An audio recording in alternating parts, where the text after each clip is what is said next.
Latest episode দেখুন একদম add free. তুমি নির্দোষ প্রমাণিত হয়েছো, বাড়িতে ফিরেছো, আমাদের মাথা থেকে একটা বিরাট বড় বোঝা নেমে গেল। একদম ঠিক বলেছে আদিত্যদা, ঝড়ঝাপটা সব কেটে গেছে। এবার গান বাজনা নিয়ে কিন্তু চিন্তা করতে হবে। কলকাতার মিউজিকের সহজ সম্মেলন আসছে তো। আচ্ছা, আমার দুই দাদা বৌদি সেখানে যোগ দিতে পারে না? হ্যাঁ শোনো আহিতা, তোমরা এই শরৎ সঙ্গীত সম্মেলনে যোগ দেবে। আরে আমি ফর্ম আনার ব্যবস্থা করছি। ওখানে এবার ওরা যুগলবন্দি থিম রেখেছে এবং কাপল হিসেবে যোগ দিতে হবে, তাই না জেঠুমণি? রঞ্জা বরং আলাদাভাবে যোগ দিক গুরুজির মেয়ে হিসেবে। আমি ঠিক পারবো না। কেন মল্লার? রেওয়াজ শুরু করো, দুজনে মিলে বসো, রেওয়াজ করো। আর একটা না একটা সময় তো শুরু করতেই হবে আবার, তাই না? অর্গানাইজারদের সঙ্গে আমি কথা বলে নিচ্ছি, আর বাকি কথাগুলো আহির বলে নেবে। যাই হোক, আমি আজ আসি, মানে এই খবরটা বাড়িতেও তো গিয়ে দিতে হবে। রঞ্জা, আসছি রে রঞ্জা। ভালো থাক। ও পিলু, বলছি সবার মুখের অবস্থা দেখ, মল্লারকে দেখ কেমন মিয়ে গেছে। বলছি একটু গান গেয়ে সবাইকে একটু জাগিয়ে তোল। হ্যাঁ গুরুজি, আমি এক্ষুনি হইচই শুরু করছি। সবাইকে নাচ গান করে একদম চাঙ্গা করে দেবো। দেখুন না, এসো এসো সবাই এসো। রঞ্জা তাড়াতাড়ি এসো।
আহিদা, আহিদা, ও আহিদা, বলছি মল্লারদের কি হয়েছে বলো তো?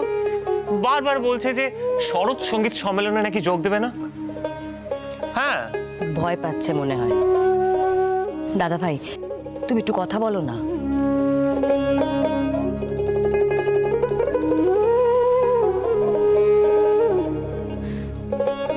একটু তো নার্ভাস লাগাটাই স্বাভাবিক, তাই না? কারণ আমরা তো অনেকদিন কেউই রেয়াজে নেই, তো রেয়াজ না করলে তো কনফিডেন্স ল্যাক করবেই, বলো।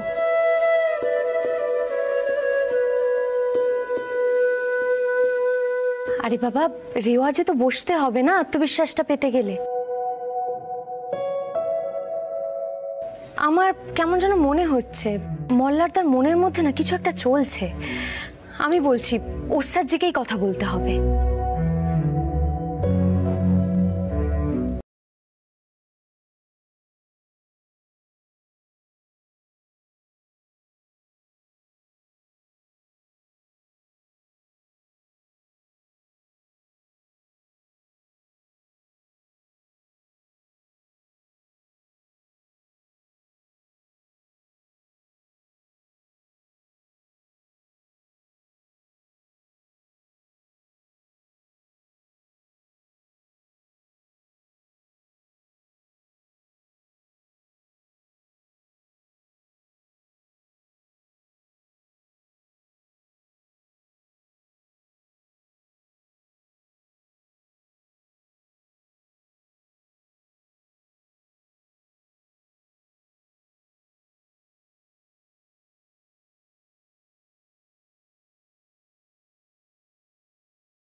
কি গো, মুখটা এরকম বন্ধ করে রেখেছো কেন? কি ভাবছো? এত কিছু বলো। দাদা, দাদা ভাই তো আছে তোমাকে সাহায্য করার জন্য। আর তাছাড়া এখন তো আর আগের মতন তোমাদের মধ্যে রেশারেশি নেই। একদম ভুল। আমরা গানের জগতে এখনো কম্পিটিটর। আমরা যেন কোনোদিনও কেউ এক ফোঁটা জমি না ছাড়ে। দলিত রেওয়াজ করতে পারবো না মল্লার, নিজেদেরকে আরো ইমপ্রুভ করতে পারবো না, তাই না? তুমি আমার থেকে অনেক বেটার আহির। না না মল্লার, সবটাই প্রমাণ সাপেক্ষ। আচ্ছা শোনো, তোমার আর রঞ্জন নামটা আমি কিন্তু পাঠিয়ে দিয়েছি, ঠিক আছে? এখন কিন্তু আমি কোনো আপত্তি টাপত্তি কিছু শুনবো না। স্টেজে উঠে তোমাদের কিন্তু প্রমাণ করতে হবে যে তোমরা কত ভালো পারফর্ম করতে পারো।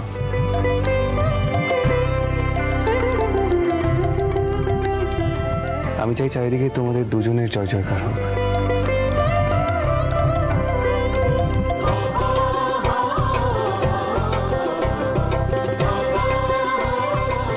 আর এবার না আমি আমার ভাইয়ের জন্য সত্যি গর্ববোধ করতে চাই।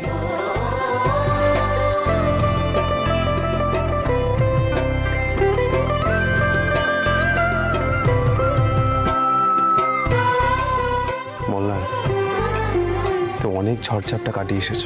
তোমার আর রঞ্জার জীবনে নতুন দিন আসতে চলেছে।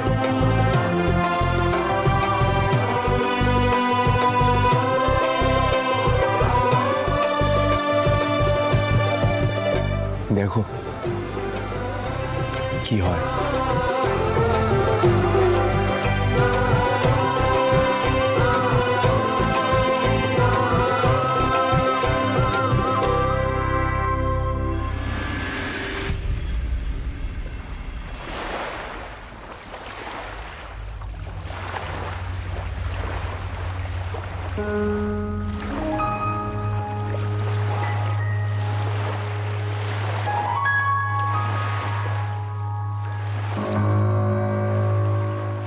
মল্লার বসু মল্লিকের কাণ্ডর জন্য রঞ্জিনী মুখোপাধ্যায়ের যথেষ্ট হেনস্থা হয়েছে। সম্মান তো গেছেই, গানের জগতে তার উজ্জ্বল ভবিষ্যৎ নষ্ট হতে চলেছে।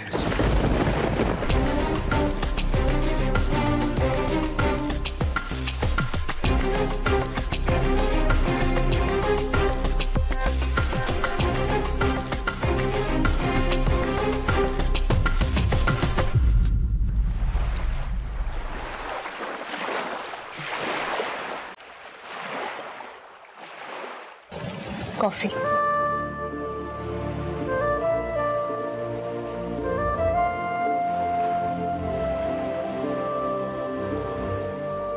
মল্লার, তোমার কি হয়েছে বলো তো? এত চুপচাপ হয়ে আছো কেন? দেখো, আমি বুঝতে পারছি তুমি এখনো অস্থির হয়ে আছো, কিন্তু এবার তো আস্তে আস্তে নিজেকে বোঝাতে হবে, তাই না? মল্লার, কি ভাবছো এত? রঞ্জা, তুমি সোশ্যাল মিডিয়া, খবরের কাগজ, টেলিভিশন এসব দেখেছো? না, আর আমার মাথাতেও সেসব ছিল না। আমিও যথেষ্ট মানসিক চাপে ছিলাম। কেউ তোমাকে কিছু জানায়নি? রায়ের তো কাজের জায়গা এটা, ও জানে না এটা তো হতে পারে না। আরে আশ্চর্য তো, কি জানাবে?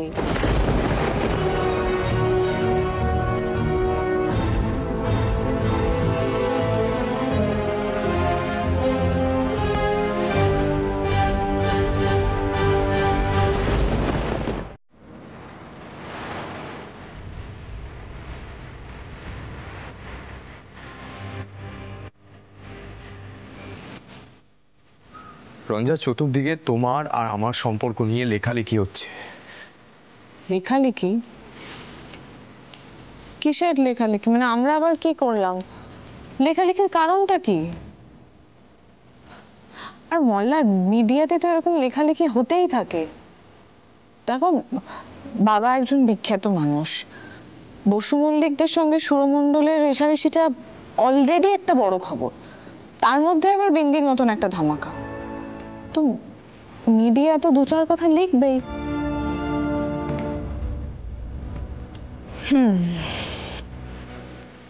বুঝতে পেরেছি, তুমি এইসব নিয়ে ভাবছো আর আপসেট হয়ে আছো, তাই তো?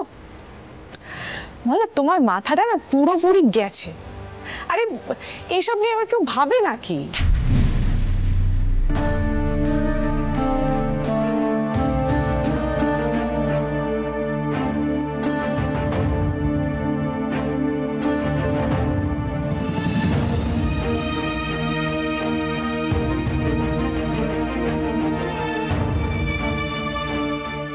কি ব্যাপার বলো তো? তোমাদের সবার মুখগুলো এরকম শুকিয়ে আছে কেন? কেউ খারাপ খবরটা দিতে পারছে না, তাই মুখটা শুকনো লাগছে। আরে বাবা, কিসের খারাপ খবর? কি হয়েছে? প্লিজ একটু বলবে? আমি গুরুজিকে আসতে বলেছি। না না, এভাবে কাউকে আটকানো যায় নাকি? আরে মানেটা কি? কে কাকে আটকাচ্ছে? বৌদি, দাদাকে ওরা শরৎ সঙ্গীত সম্মেলনে গাইতে দেবেন না।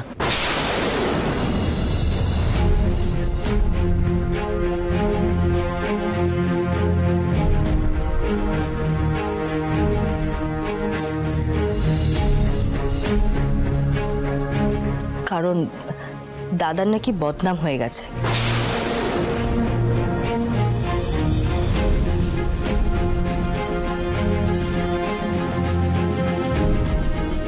কিন্তু দাদা তো নির্দোষ, আর সেটা তো প্রমাণিত। লোকে সেটা মানবে? মানবে না কেন? আশ্চর্য তো। আরে বাবা, আমি আগেই চেক করে নিয়েছি সঙ্গীত সম্মেলনে যোগ দেওয়ার নিয়ম কানুন।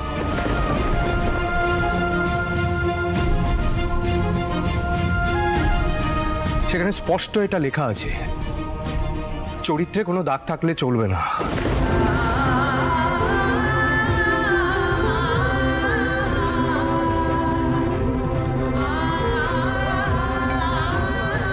অলরেডি আমার উপর একটা খুনের অভিযোগ উঠেছিল, আমার জেল কাস্টডি হয়েছিল।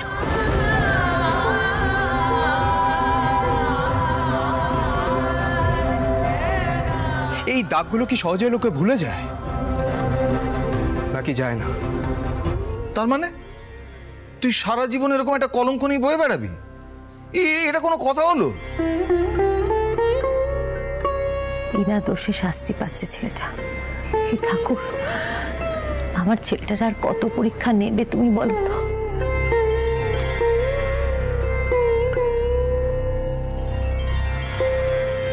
আহির, আদিত্যদাকে একবার বলেছো অর্গানাইজারদের সাথে কথা বলতে? সৈনী,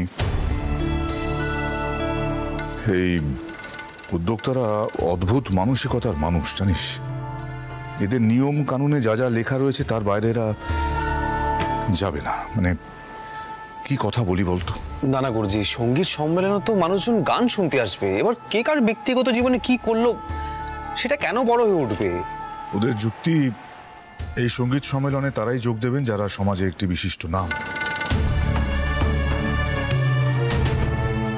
লোকে তাদের অন্য চোখে দেখে, একটা ভাবমূর্তি আছে। কি বলি বলতো?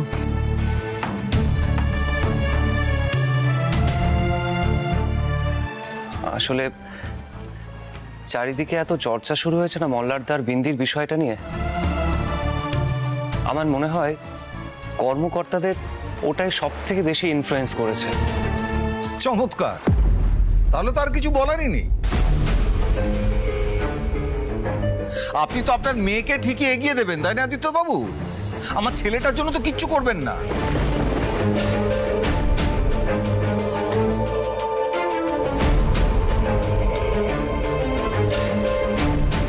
আপনি ভুল ভাবছেন সুকুমার বাবু। আমি রঞ্জার জন্য কারুর সাথে কোনো কথা বলিনি। একক উপস্থাপনা বিভাগে রঞ্জা নিজের যোগ্যতায় সেতার বাজানোর সুযোগ পেয়েছে, তবে যুগলবন্দি বিভাগেও রঞ্জা সেতার বাজাতে পারবে না।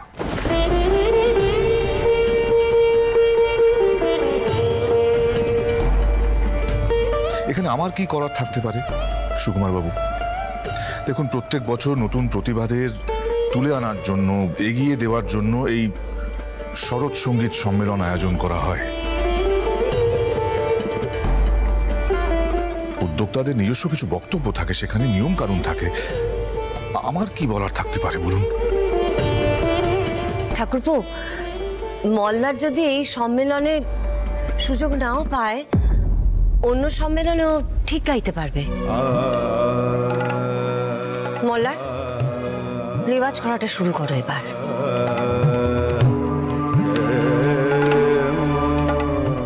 বৌদি, এসব কথা বলা না খুব সহজ। একটা ছেলে দেখতে পাচ্ছে বিনা দোষে সে আস্তে আস্তে একঘরে হয়ে যাচ্ছে, আর তার স্ত্রী তরতর করে এগিয়ে যাচ্ছে।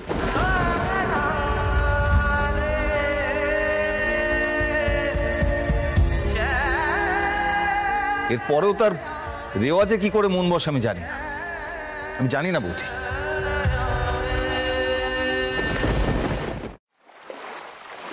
বাবা, তুমি জানিয়ে দাও শরৎ সঙ্গীত সম্মেলনে আমিও যোগ দেব না।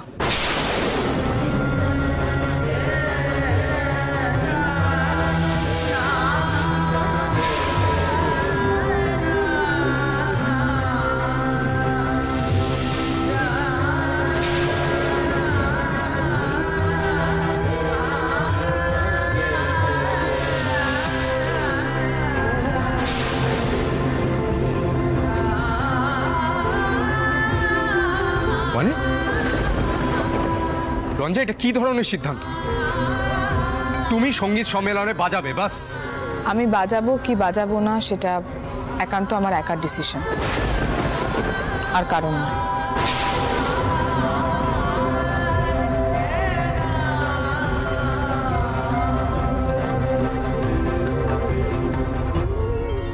বাবা, আমি যেটা বললাম সেটা করো প্লিজ, প্লিজ। রোজা, রোজা কি করছো কি তুমি? আরে তোমরা সকল লোককে বোঝাও, এটা একটা বড় সুযোগ তো। তোমার কি মনে হয় মল্লারদা, রঞ্জাকে কি বোঝানো যাবে? একদম যাবে না। আর তাছাড়া বৌদি ওখানে গিয়ে মন খুলে বাজাতে পারবে নাকি? বৌদির খারাপ লাগবে না? লাগাটাই তো স্বাভাবিক।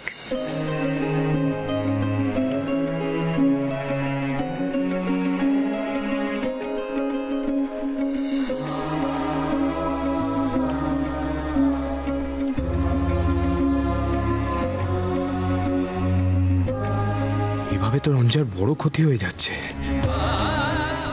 অন্যান্য জায়গা থেকেও যদি আমায় সরিয়ে দেয় তাহলে তো রঞ্জা কোথাও গিয়ে বাজাবে না। না না না, এ হতে দেওয়া যায় না, কিছুতেই না।